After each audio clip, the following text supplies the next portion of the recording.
Welcome everybody to Big J's World. My name is Big J. Here I have a inspiring and up-and-coming author, Miss Y.L. Bishop. So if you want to tell the people a little bit about yourself, and this will be your first book that you'll be publishing, correct? Yeah, it is. It's my debut novel. I am writing primarily folkloric horror and creature features type books. My debut comes out in October, and then I plan on publishing about every 6 months after that. Okay, is this book going to be a standalone, or is this going to be a continuation of a series? So this book is a standalone. It may pair in a duology. I haven't quite yet decided if it's going to be a duology, but my universe is modeled after Stephen King's universe, where most of my books are going to be standalones. At most, they might be a duology or paired books. Otherwise, they all will interconnect into an overarching universe. So they can all be read as standalones, but if you read them together, you can kind of paint a larger picture of what's going on. But I want to kind of keep it so anybody can pick up a book and enjoy it and not have to have read everything else to understand what's going on. Let's just start with you. Have you ever thought of becoming an author from a young age, or was it something like you got on TikTok, you saw these other indie authors pushing out their own books? So what made you start this whole journey? So it's definitely a combination. I feel like from high school and from an early age, I've always been a creative. In high school, middle school, I wrote a lot of poetry, did pottery, did a lot of art. I was a big theater kid. My big dream was to be like on Broadway. I love music and the arts. And then I kind of became an adult and like regular life took over and all that kind of went to the wayside. But I don't feel like I ever lost that desire to create. And I've always really been into like the missing 411 and the spooky stuff and true crime. And when I did become a big reader and a collector of books, and I found that online TikTok community, Instagram community, and I started going to the conventions and meeting people, I met a lot of indie authors who were self-publishing, who was talking about the story. I mean, if you've been to Fan Expo, you sit at these panels and people tell you about their experiences and how they went about doing things. And I thought to myself, I can do that. Like I can write a book and I can self-publish it. And that's, I think, how I found the creative outlet. And I've been working at it for a little bit now. And I'm really excited to kind of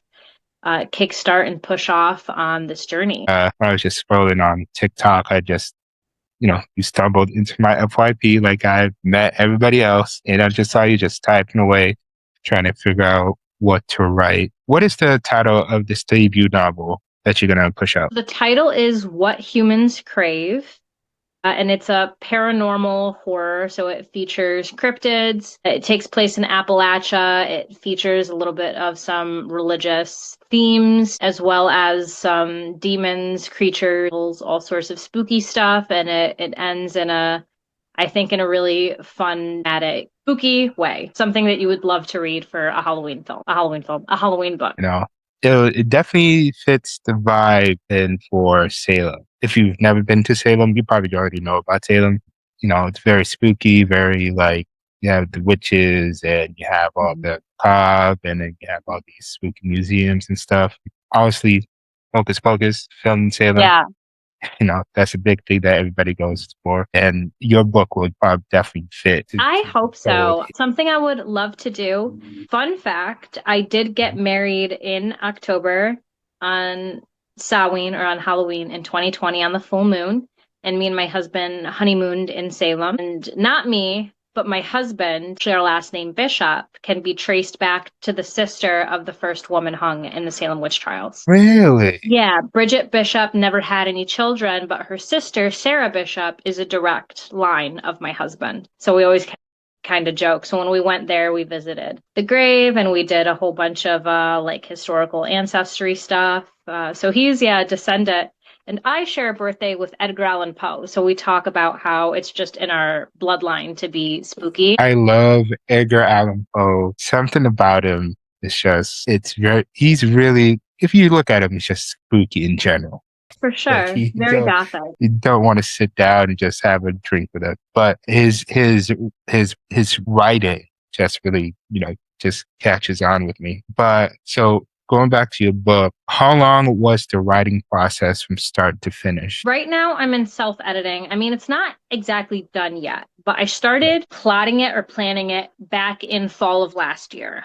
And then I started writing it in February of this year. So I have, I think, the last two chapters to kind of get on paper. But right now I'm in the process of kind of cutting sections out, doing that self-edit before it goes to my editor in 2 weeks. I'll Mhm. have it back in the beginning of September, Mhm. and midway through September, I'll be sending out PR packages and physical arcs because the release date is October 20th officially. October 20th. 10, 11 days, 11 days, yeah. 11 days before Halloween.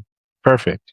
Wow. So, who are the two main characters about to giving a lot away? And was it difficult for you to write for the two main characters? I don't necessarily think so. I wrote the book as a single POV. So it is one character and then his best friend. And they have very different goals. So my main character is name is Tommy, and his goal is to get out of the small town that he grew up in. He wants to go see the world, he wants to go to college, he wants to experience life and just get away from the small coal town. Where his best friend, his goal is completely separate. He has a family that he needs to care for. He has younger sisters. His dad's not in the picture, and his mom is disabled. So his purpose is to find meaningful work to be the man of the house. So he doesn't really have the option to leave rural Appalachia. So his goal is to say, our other main character's goal is to leave. And at some point, they kind of butt heads a little bit because they're best friends. And Pete, who is the best friend, is doing everything in his power to try and keep Tom here. Okay. But somehow they're just intertwined at some point. I'm just guessing, right? So this kind of, they have this dynamic. And at some Mhm. point during the school year, they're in their senior year of high school and they're kind of making these big life plans, and a new girl shows up and she kind of turns both of Uh, their worlds upside down. She's something that they've never seen before. She has a style and an attitude and money and all these things that they've never imagined that they would really be seeing or interacting, and she brings a lot of the spooky scary stuff with her, and then a lot of shenanigans begin happening, and now they have to deal with this dynamic and their relationship as well as this girl they're both kind of pining after and all of the dark things that she brought with her. no. Okay. You already have me sold, right? That is all right. So did you what this is a supernatural horror. He said there's some religious elements into it. Did you have to do some research to build your story? Yes, there's a ton of research that was done. I also grew up as a Catholic, but a Mhm. lot of the religious themes are very embedded in the story. There's a lot of names that have intricate meanings that are tied back to the disciples. There's a lot of religious imagery or little facts or hints at things that'll point you in the direction of where the story is going or who might be what or what creatures you might encounter based on the imagery that you'll see, the way that I describe mirrors or smells or scents, sight, like all sorts of things are very religiously intertwined. And I think it's very important to kind of show that these towns are very indoctrinated. Like the story takes place kind of in the Bible Belt.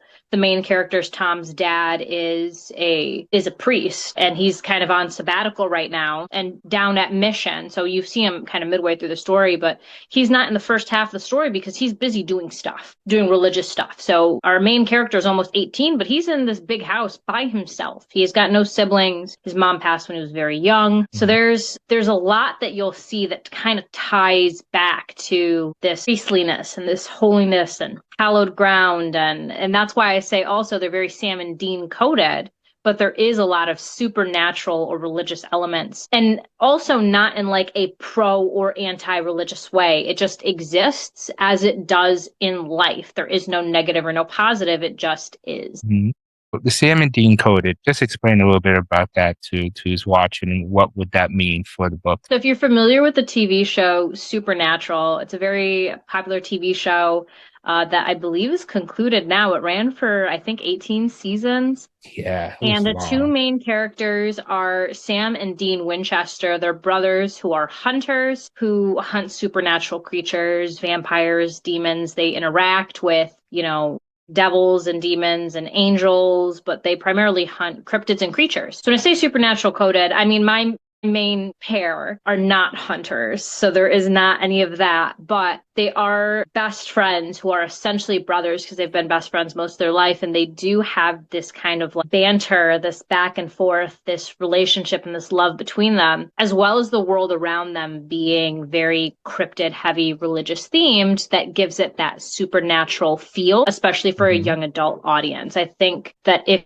you like supernatural and you like thriller horror, you would very much like my book. I mean, I'm a thriller guy. I started a thriller guy, but like you said earlier, you have a lot of you have influence on your writings influenced by Stephen King, which funny enough, my first book that I've ever finished back to back was a Stephen King book. And Mm-hmm. it's a fairy tale. I've never read a book twice, but that was the only one that I read twice because it was that good. I aspire not necessarily for writing in his same style, but Mhm. like I said, I want a cohesive universe. A lot of this book has been planning out the universe. Because this is the first book that I'm releasing, there Mhm. is a lot of Easter eggs and a lot of lore Mhm. that is to be expanded upon later. So you'll hear names that seem potentially not important, or it's just a passing piece of information. But there are names in this book and events and people that you'll meet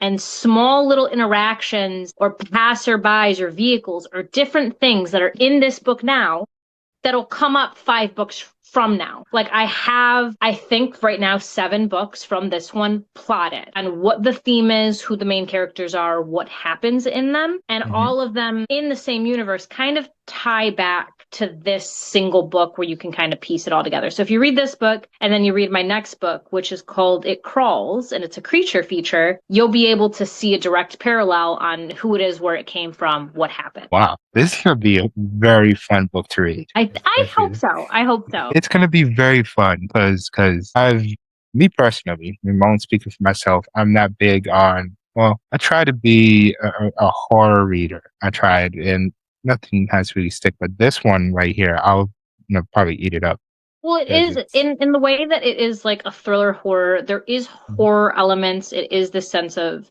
fear and dread and like a lot of bad things are happening, but it is a young adult book.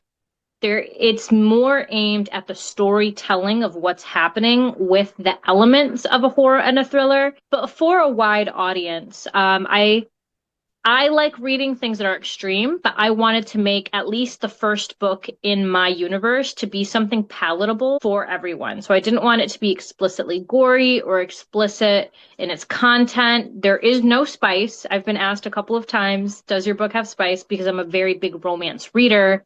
And that's kind of Mhm. where I entered as a reader in the book talk, bookstagram space. But no, there's no spice. It is a very YA friendly book. So if you're just a fan of the paranormal, of the Mhm. supernatural, religious elements and very intricate storytelling that leaves a lot of breadcrumbs and a lot of mystery for you to kind of put together and potentially solve yourself as it comes along, then I think this is a good introduction to that genre because it has all these really fun elements along with the thriller, along with the spookiness, without being something that's going to just have scares or have things for shock value. There isn't anything that's explicit or grotesque or something that'll be entirely off-putting for someone who isn't into the horror genre. What really caught me is that you started as a romance reader Yeah.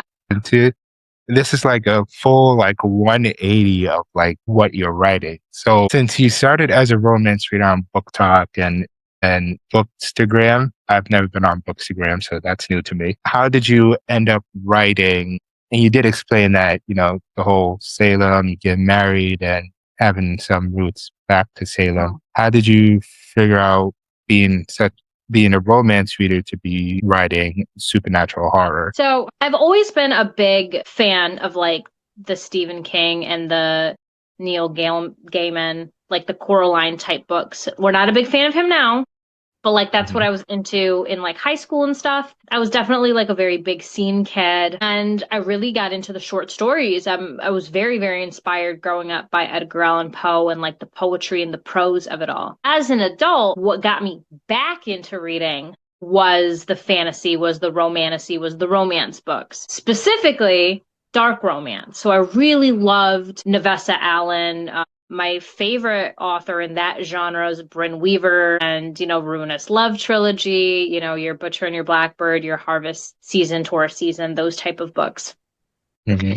And then I kind of got more into the darker side of romance, your darker stuff. And when I started toying around with writing a book, it started out actually as like a dark romance or like a horror romance. And then as I started actually writing the book, this book does have a romance subplot. But when I started writing the book, I found that even though I enjoyed reading romance, I did not enjoy writing romance. So as I started writing it, which was supposed to be a dark romance book, I Mhm. found myself leaning more towards the YA, more towards the Edgar Allan Poe style, like prose of like very ornate literary writing. So that's Right. how we kind of got more into like we were here at dark romance and then we kind of got to horror romance and then I started writing it and it just became a horror. All right. So with the second book coming out, would you be interested writing a spicy scene? I don't think it's off the table in like the long run, like eventually down the line. I don't think that it'll be in the second book of this one. I will not hold Mhm. myself to that. There's always a potential as I'm writing that things happen. I definitely feel like midway through the book, my characters definitely got their own personalities where I would be in the shower or driving or writing. And I have this idea of how the scene will go. And then as the dialogue is happening on the page, it's Mhm. almost going in a different direction. Like they're kind of taking over, and there's like, I don't know how to like describe it, like a spark in the way that they're talking, and they kind of drive the conversation, which I've heard other authors say and talk about. And I never really understood that until you're physically writing characters and they develop their own personality of being quirky or being serious or being the responsible one or being the reckless one. And they really do emulate that as you're writing, they kind of take over and push Mhm. your narrative one way or the other. Okay. So it's Mm. possible, like to answer that, it is always possible in the second book that as I'm writing it, that it could go in there. So has there been like situations where you were like, typing up a scene, typing up something for a character that you're like really emotionally not yeah, emotionally invested in that scene that you had to like pull yourself away from? There's been one or two scenes because it is a horror of things that happen that I think are emotional, of things that would be traumatic for, anybody. Mhm. And as I'm writing it, I'm like almost in tears. I'm like, it's like I know these people, not only that I created them, but it's almost like they're friends. They're, I've seen them Mhm. grow. I don't know how to like describe it, but you get so emotional. And then as I've gone through and edited and made changes and stuff, I've also seen other authors talk about this. You feel so guilty, like deleting scenes and changing things because it's like part of their Mhm. story, but it doesn't always lead the plot in the way that you want or you have the right word count. So sometimes you just got to kill them. Sometimes you just got to kill your darlings or kill scenes or chapters or whatever. But yeah, it's Right. definitely been emotional. So the scenes that you've taken out, would you keep them or they're just out of the book and you're just going to create new scenes for like the next couple of books that you're going to write? So there's a half half. I think some of them kind of got rearranged. Some of Mhm. them are pulled out and I might keep them as like deleted chapters and like more information if people want them, bonus chapters. And then some of them were just filler, or I just started writing and it's 2:30 in the morning and I'm exhausted and I'm, just in a flow, and then I read it back and I'm like, what was I on about? They're like, I'm just rambling. You're just Yeah, I'm writing just to write because rambling. I don't know what this is. Yeah. so you're in the first stage of edits. So which stage of edits are you in right now? So I'm in self edits, which is kind Yeah. of going back over and making sure that like my plot makes sense. I don't have any major plot holes, making sure the Mhm. structure makes sense, that there is like a goal, like a middle, something that drives the plot forward, Mhm. and then a satisfying ending. And then also trying to catch those weird paragraphs where you're reading it and you're like, what am I even trying to say? Like, what is this? And taking it out. But it will go to a human editor who's going to copy, edit, and proofread for me. I have a human artist, a human editor. I'm a very anti-AI person, so everything that I've commissioned and everybody that I'm working with are entirely humans, Right. and we're working on this project all Mhm. together entirely organically. Awesome. Well, how many edits do you think, how many rounds of edits do you think is going to take to say, all right, this is good enough. This is the best that's going to get, and people are going to love it. Or are you one of those people that are just going to read it, edit, retype, read it, edit, retype, and then send it off? I don't quite know. I haven't really gotten to that stage yet. I'm in the Yeah. self edit, so I'll send it off to the editor. I think that they're going to give me essentially red line, like give it back Hmm. to me and be like, this is everything that you should change and not actually Hmm. change it. So then it'll probably be fix it, reread it, fix it. It'll go out to my beta readers. Hmm. So if my beta readers catch anything, they'll highlight it, I'll adjust it, and then last line is when I send it out to ARC readers. I'll probably send you an advanced a copy as well. And then if Oh, anybody catches it in ARC, I'll make final adjustments before it actually publishes. awesome. But at that point, when So, we get to ARC mhm. readings, it's going to be like small grammatical errors or like spelling issues. There should not be any sort of like, hey, by the way, this entire thing is. Hey, by the way, I enjoyed it, but it's just one thing I need you to change. So you said Stephen King was an inspiration of yours. Edgar Allan Poe was an inspiration of yours. Do you have any other people who inspired you to write? Well, not like authors, Um, but maybe in real life that you know. I don't exactly know. I mean, my husband's been a very big Mhm. advocate for me to explore my creativity. There's been a lot of inspiration that I've had like over the years. Oddly enough, two big people that have inspired me to push work out, even though they're not in the same genre as me, is I Mhm. love Guillermo del Toro's work. Everything that he puts out is like what the feeling that I want to do in like the cottage gore.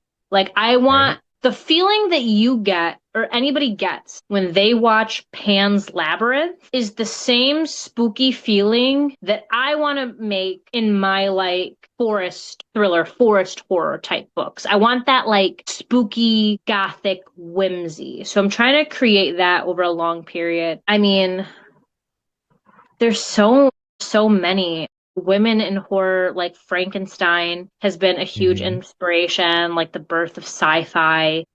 And then as just a Puerto Rican, I love seeing Puerto Rican success. Like this year Right. with Lin-Manuel Miranda and Bad Hmm. Bunny and watching other like Hispanics and Latinos succeed has been like, I can do this too. Like I'm gonna have my book, like we can all do good, amazing, big things. So I Right. just see other people succeeding and I wanna succeed as well. Right.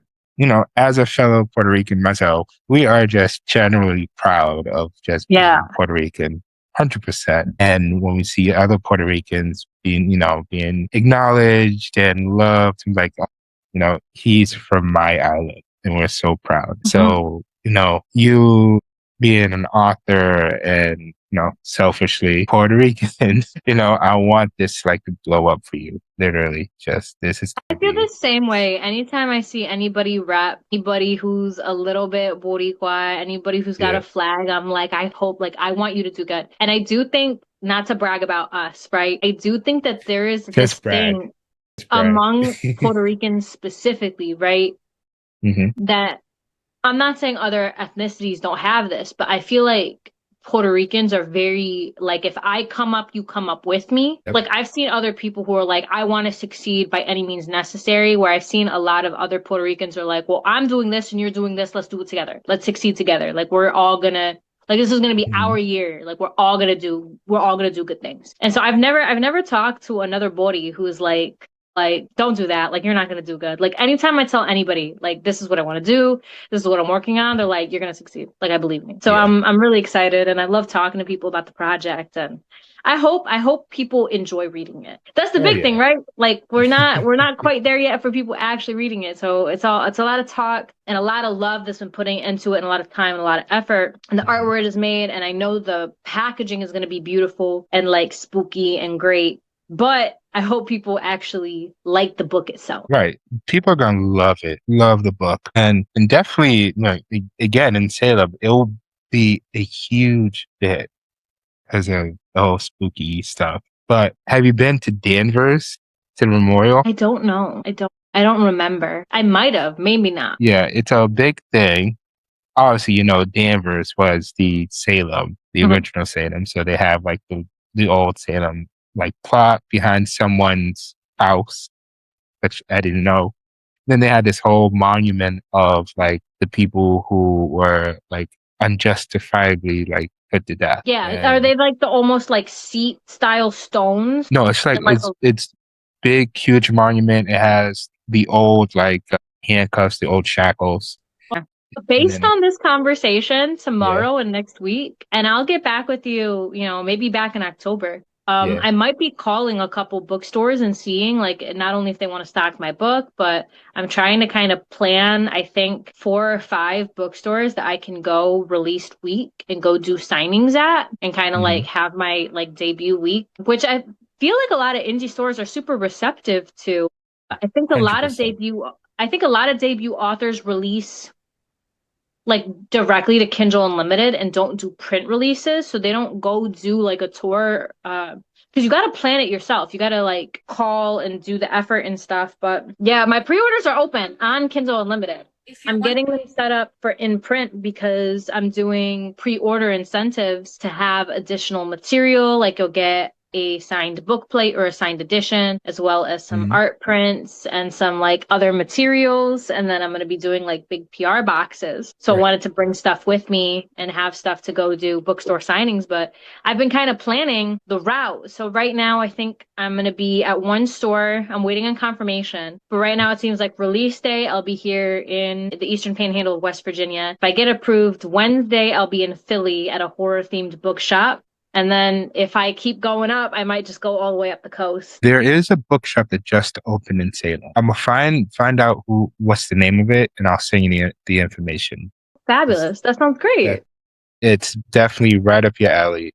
I want to go. I'll probably go there on Saturday because I really want to go check them out because it just opened 5 days ago. So Awesome. I'll look it up. I'll send it to you, and you can reach out to them see if they want to do something. Yeah, I think that's a great idea. Yeah, Thank you. yeah, yeah, definitely. So I loved hearing about your book. So let's talk about the fun stuff you like to read. Like when you're not writing and you just want to relax and kick back and pick up a book. What is the first thing? What not the first thing? Which is the first book that you're grabbing off the shelf? I really like right now, I'm in a big like vampire Hmm. phase. I think my next go-to book is going to be the Jay Kristoff series, The Empire of the Vampire. Like Hmm. that's kind of where I'm at right now. Okay, so all vampire books at the moment. All right, what is a like really comfy read that you like to pick up? Comfy read.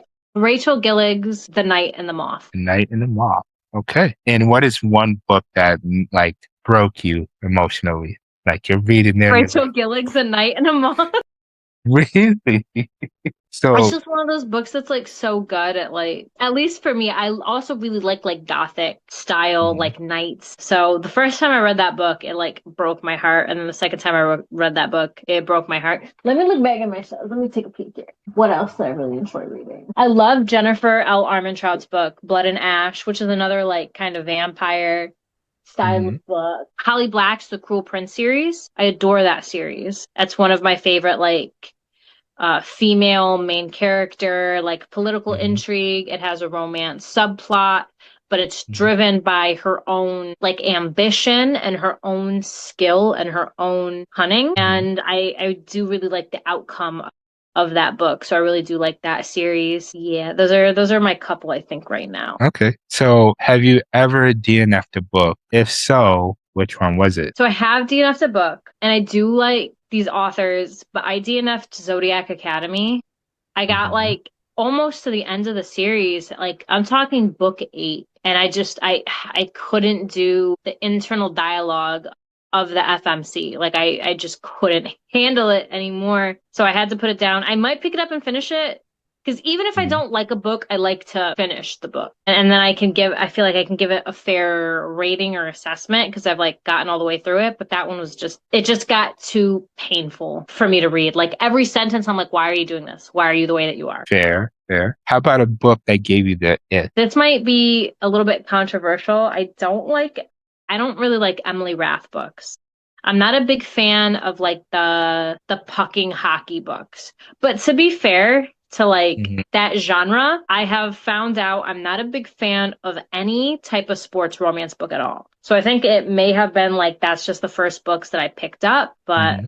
I was not a huge fan of the hockey romance ones. Funny enough, my wife, she loves hockey romance. She loves Emily Rath, and she's been dying for me to read it. And I finally like gave in. I'm like, all right, we'll audiobook it. We'll read it together.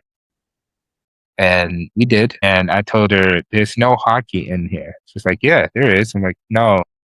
Uh, But it's the same thing. Like I started recently watching The Off Campus on the Amazon, which is also a book series. I never read Off Campus because I'm not a big sports reader. So there's a couple other, not just Emily Rath, but there's a couple other authors who do like the pucking style series or baseball romance or whatever type of sports romance it is. And I'm not a huge contemporary romance person. Rebecca Yarros came out with two contemporary books in between the Fourth Wing series, which was mhm. like something a letter, The which was last letter. the last letter. I have not read it.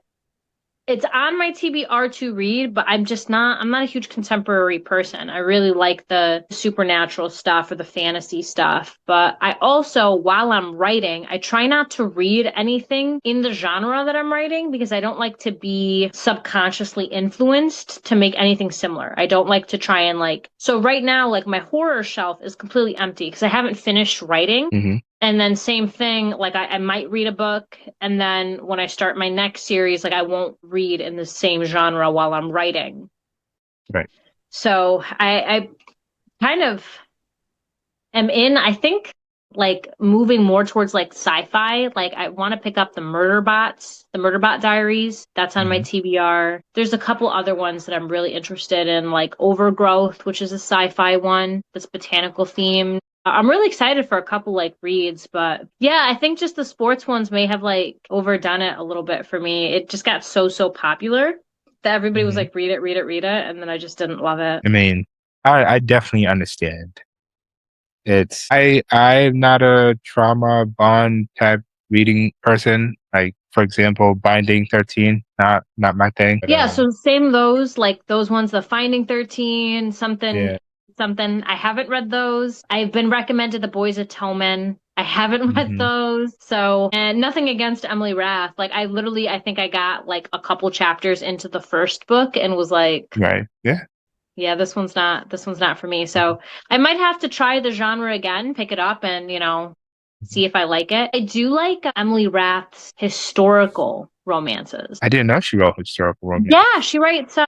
There's one book that I have of hers, the North of the Night book, and then she Mhm. has the Beautiful Things. Emily Rath's Beautiful Things is a historical romance, and I really enjoyed that book. So it's not like the author, it's just Yeah. specifically sports romance books that I'm not vibing with at the moment. Now I gotta look those books up. I thought she only did sports romance. I guess she expands. Uh, Mhm. so if I came to you, brand new reader, right, and I told you, give me a book that I would enjoy, any book off your shelf, which is the first one that you're grabbing? Let me look. I'm trying to think of something that is like palatable for everyone. Honestly, old school, Christopher Paolini's Aragon. Aragon. Okay. I've watched the movie, but I never actually read the book. No, we don't acknowledge the movie's existence. Aragon's what got me into fantasy when I was a young kid. Yeah. And there's this big push right now with the dragon stuff Hmm. because of Rebecca Yarros and Fourth Wing, and I do enjoy me some Fourth Wing, but also Aragon girlies. Hmm. And this is my prized signed edition of Aragon. Still in a rapper. Yeah, still, but my the Aragon girlies Yeah. I think turned into Fourth Wing girlies because we just Dragon Riders from the beginning, I guess. When Yeah. this book came out, so I don't know the exact years. I'll have to look them up. But I can tell you when I was in middle school, Yeah. Brazinger had not come out yet, which is the third book in the series. I read Aragon and I read Eldest. I had to wait a couple of months, not long, like a month for Brazinger. And then I didn't read Inheritance for like a couple years because I discovered this book before the series was completed. And when I tell you that that was the most torturous 2 years of my life. And then I got back into reading as an adult into my Yeah. mid 20s because that was Yeah. the last time I was really big into reading was probably when I was like Mhm. 14, 15. And then I got back into it now, and I'm suffering the same like fate. Like a lot of the series that I really enjoyed, Yeah. the Devney Perry Shields of Sparrows series, a lot of popular books like the Fourth Wing books, as well as just like some other things that I want to read. I'm just waiting on. I'm waiting on release of some of these books. Just like can you please just like can you publish it? Mhm. Wow. Obviously, you finished the series, right? You read Oh the yeah, last book. yeah. I finished the Okay. Aragon series. So that's I'm your a pride and joy. I'm a big proponent that when you're entering a genre, that I think the most beneficial thing is to read a YA book in the genre. Most Mhm. people that I've talked to as adults enjoy YA books. Like, I don't know a lot of people who don't like Holly Black's books. Holly Black with the Cruel Prince series and the Modern Fairy Tales, a lot of people know her from the Spiderwick Chronicles movie, but the Spiderwick Chronicles books. A lot of people enjoy those books, and that's a really good introduction into like the fantasy genre before you kind of get Mhm. into like spice or on the opposite end horror. And then I think you should also work up into like dark romance or like extreme horror. Mhm. I've seen, I don't want to say children, but like having these conversations, like teenagers who are like 18 who are, starting romance and they're going to Target and picking up Haunting Adeline. And I'm like, whoa, Wait a minute. whoa, wait a minute. That's very explicit, very adult content with a lot of triggers. But also, Yeah. you don't even know if you like dark romance. Hmm. Let's tune it back a little bit. It's And some insane. people would even say that that book is tame in the dark romance sphere. So there's a Tame. lot of ways to expand. Tame. I read both books. That book is nowhere near Tame. Okay. And lastly, before we end this, and again, actually, if you would like, would you like to show us your cover art for your book? Yeah, absolutely. This is the beautiful cover art that I had made by, let me pull her up. Let me see how she wanted it. I'll tag her as well. I'll send it to you. Athrastic Designs on Plastic Instagram. designs. Okay. She does amazing work, and they've made all of the art for this book. So the book plates, the cover wrap, the front cover, the rear, like the whole hardcover wrap, as well as all of the character art. It's just I have one artist, and they'll probably be the only artist I use for most of my other books. I'm very like once somebody does good work for me and I vibe well with Mhm. them, I'm just like I'm with you to the end. Awesome. Also, with this artist doing the whole nine for you, are you thinking about doing like maybe a special edition, like the whole end pages, the sprayed edges, all that fun stuff? I do plan on hopefully for the first events that I go to, it'll be an event exclusive as well as something that I may offer exclusively for a couple of different projects that I have coming Hmm. up. I do plan on getting that commissioned as well, but that is going to be much more expensive for me to have the Yeah. art made and manufactured. So I'm hoping release goes well and I can get Hmm. some pre-orders and get a little bit of hype before the book and make just enough money to pour more money back into the projects to Hmm. kind of keep going. But there will be some special editions at this point, at a later point. Right now, The pre-orders will be for a paperback edition, but they will have, if you order from me, I will be Hmm. doing custom sprayed edges in my shop. So if you get the paperbacks from your local indie shops or from Barnes and Nobles or from Amazon, they'll be normal, but I will on my website have custom sprayed edge paperback editions. What about character art? So she also did make the character art. The character art is Great. going to be super, super cool. They are playing cards, and I may have an additional surprise for the character art coming in like a month or two. What about doing audiobook for your series, and also with books coming becoming movies and TV shows and all that fun stuff? Have you thought about, if your book was picked up, which actors would play the characters? So regarding the what was the first one? The first question? Audiobook.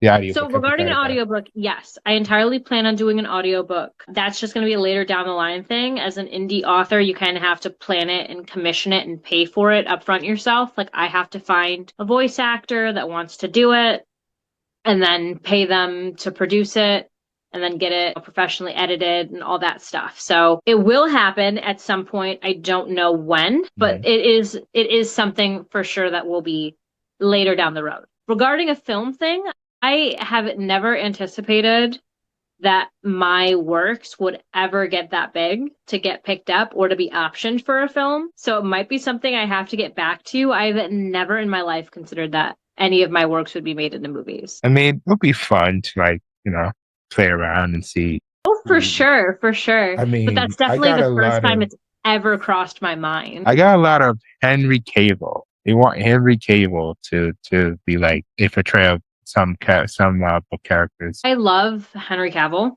I do. Not definitely not for anything in my film. Like if this book were to become a film, just because all the characters are like high schoolers and he's in his 50s now. He's a gorgeous Right. man, but just definitely not the vibe that we're going for. My main male character is his dad is a white character. And then between you and me, right? Mm. His mom, who is not in the picture, is is ethnic. So I'd have to pick somebody who like Right. emulates that because it's one of those things that it is kind of crucial to the plot in a Right. way, but you don't really find that out until like later in the story because it's not prevalent or essential to what's going on, what his ethnicity is, but it's Right. definitely just something growing up in a rural small town that his mom, who is ethnic, isn't around, so it's never Mhm. really acknowledged that he is. Right. It's just kind of like, okay, like passed on. But I would in the same way that people are talking about Zayden Ryerson. Like I still want him to have that representation in the same way that we talk about Miles Morales being Hmm. half Puerto Rican. Like that's an important part of his identity. And there is something about wanting a character that portrays that has that background. That's funny that you say that, because I was talking to someone else on a live, and I brought up the point that we just assume that all the male characters are just one ethnicity, because nobody talks about like ethnicity. They just focus on, oh, this man has to be a white male. Yeah, I Like, mean, and that's just kind of one of the things where if I ever did get optioned for a film, there are certain things that I would want considered, which is my main character, who is Tom. He is a white passing mhm. Hispanic, right? His dad is a white priest from West Virginia, from Kentucky, like from Appalachia. It's not really like we don't go Right. into where his dad's from, but his dad's white and his mom is like almost like my like you don't know my mother, but like a tan Hispanic woman. So he's Mhm. very white and like his ethnicity as the book comes like later becomes kind of like a point of like seeking his identity and like learning more about where he came from. And part of the reason he wants to get out of where he's from is that he knows there's more about himself to discover because he is from an ethnic background. And that's Mhm. something that I don't want to get lost in translation because it's part of the main goal of the story. When we talk about characters, one main character's goal is to stay where he's at. My other Right. main character's goal is to leave. Why does he want to leave? Because he wants a place that has not only more opportunity and more access to education and access to jobs, but he wants to learn about who he is, where he came from. Like, why is he here? How did his mom end up here? Where did his mom go? What Right. happened? And part of that has to do with his ethnicity. So casting somebody, I would want that character to be of Hispanic or Latino descent because that's part of the identity of why he wants to go and explore is to find himself. And that's kind of like a little bit of a plight. I don't want to say a self-insert, but a little bit of what we see in like Nuevo York in New York is a lot of Hispanics who move to the States or move to rural areas for Mhm. opportunity in that way start losing a little bit of themselves and their culture Right. because of assimilation. So it's like people say, I'm the author of it, right? So it's Mhm. like for me, it is that deep. Like it's Right. part of the story, and his ethnicity is part of him as a character. And I would want an actor that represents that. I don't want to just cast like nothing wrong with Tom Holland. I love him, but I don't want to just put a Tom Holland in there and be like, Right. why do you want to get out? Because I want to learn more about who I am as a Hispanic male when you're not, Right. right? Right. Oh wow. This book is gonna be amazing. People are going to love your book. They're going to love your writing. They're going to love the story. And I can't wait for this book to come out. There's just so many elements in this book, so much that I already love just from you speaking about it and talk about the story. It's, yeah. And definitely being Puerto Rican selfishly. Come on. Sure. Selfishly. But I would like to thank you for coming on and taking the time so people could hear about your book, your writing, and just to keep, an eye out for it. So for people who are watching, if you want to tell them where they could find you, follow you, and when the book is published, where they could actually put pre-orders or buy it. Fabulous. So my Instagram and my TikTok are at BiblioBishop. My website is jackalore.com, so you can order directly from my shop. But my book will also be available at pre-order on KDP on Amazon. You can order the paperback as well as the Kindle edition, as well as Barnes and Nobles, and hopefully a whole bunch of your indie bookstores. And if it's something you're interested in, call your indie bookstore and ask them to stock it, and they should be able to. Awesome. Well, I thank you again for joining, and this was very fun to talk to you. Yeah, thank you so much. It was wonderful to talk to you. Thank you for the accommodation. I said third time's the charm.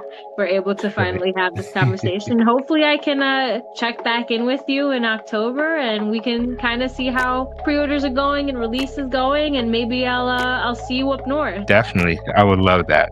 Definitely love that.